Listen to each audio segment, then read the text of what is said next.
dan salam sejahtera bagi kita semua. Seru juga ya. Sangat seru. Bapak Ibu, kami mengapresiasi kedatangan Bapak Ibu ke sini ya, itu luar biasa gitu ya, memperjuangkan nasib ya. Kalau nggak kita yang perjuangkan siapa lagi?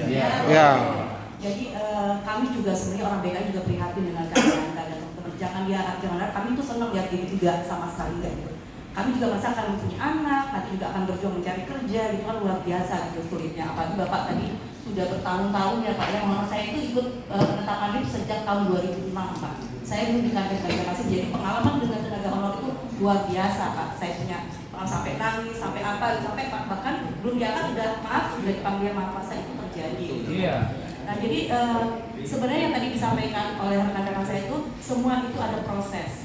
Ya Bapak Ibu ya, dan tadi juga banyak sebenarnya berita yang mengembirakan. Orang yang mengangkat itu teman-teman PPK di daerah, kok yang jadi pusing orang pusat, sebenarnya itu satu yang pertama. Waktu diangkat nggak ngomong ke pusat, kan? Sekarang gilirannya banyak masalah di sana, mintanya pusat. Tapi kita tidak membicarakan itu, ini hanya secara ini yang bisa sampaikannya. Cuma satu Bapak Ibu yang R2, R3 seperti yang sudah disampaikan tidak usah takut. Kenapa? Karena yang prioritas itu kalian. Kalau ada R4 yang tadi baru masuk nilainya 500, sedangkan yang R2, R3 itu nilainya 200, yang akan diangkat itu yang R3 yang duluan gitu. Jadi tidak akan diselip, nggak akan disalip gitu kalau lagi balap mobil itu nggak akan disalip Bapak Ibu dengan yang dua ya, nggak ditikung Pak. Karena kebetulan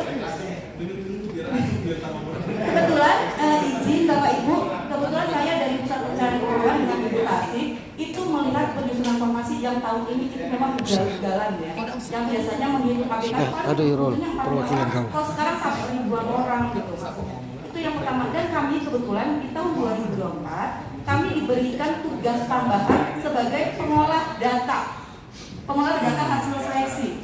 Ya kami punya PIC masing-masing untuk seluruh Indonesia. Kami mengolah itu. Nah, kenapa tadi kok nggak bisa ngisi di RH duluan sih gitu ya? Bapak Ibu mengolah data itu orang tahun baru, kami nggak tahun baruan Pak Bapak Ibu. Kemarin orang-orang pada Lebaran Idul Adha kami tidak ikutan Idul Adha. Kami kerja untuk mengolah data. Saya memegang 51 instansi. Saya nggak bisa tidur kenapa? Karena ini ada PR loh yang saya harus kerjakan, yang harus diolah supaya tahu siapa yang lulus di tahap kedua. Ya itu tadi nggak akan tersalip Bapak yang R4-nya akan melaju, Bapak nggak bakalan asal jabatan sama, kualifikasi pendidikan sama, jadi nggak usah takut. Yang R3 itu prioritas. Nah kemudian kenapa yang paruh waktu belum? Pasalnya begini Pak, dari pengalaman pengolahan data tahap 1 saya bisa 5-6 kali mengolah ulang.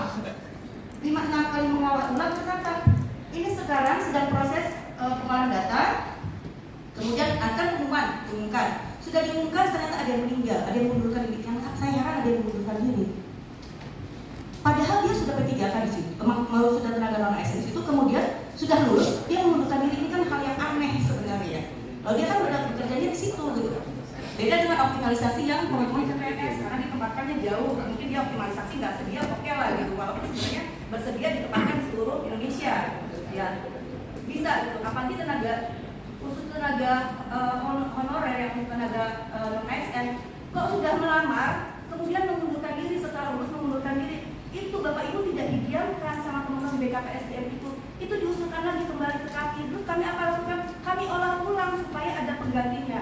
Begitu juga dalam hal ini Bapak Ibu menunggu, tolong sabar menunggu ya, sabar menanti kalau bukan sampai ya, sabar menunggu karena ada proses penggantian. Ada yang meninggal Bapak Ibu, banyak banget sampai satu kabupaten bisa 12 orang yang meninggal itu diganti. Jadi yang tadinya gini, saya udah di 100 orang nih, saya udah nggak lulus nih, kan nggak bisa membaca ya dari hasil nilai, ternyata saya nggak lulus nih. Tetapi ternyata kita nggak pernah tahu nasib kita, rezeki kita nggak pernah tahu. Kebetulan, bukan kebetulan ya, kok ada mumpung ya orang keuntungan kita saat ada yang meninggal, kita menggantikan yang harusnya saya udah proses paruh waktu nih, ternyata tidak gitu loh.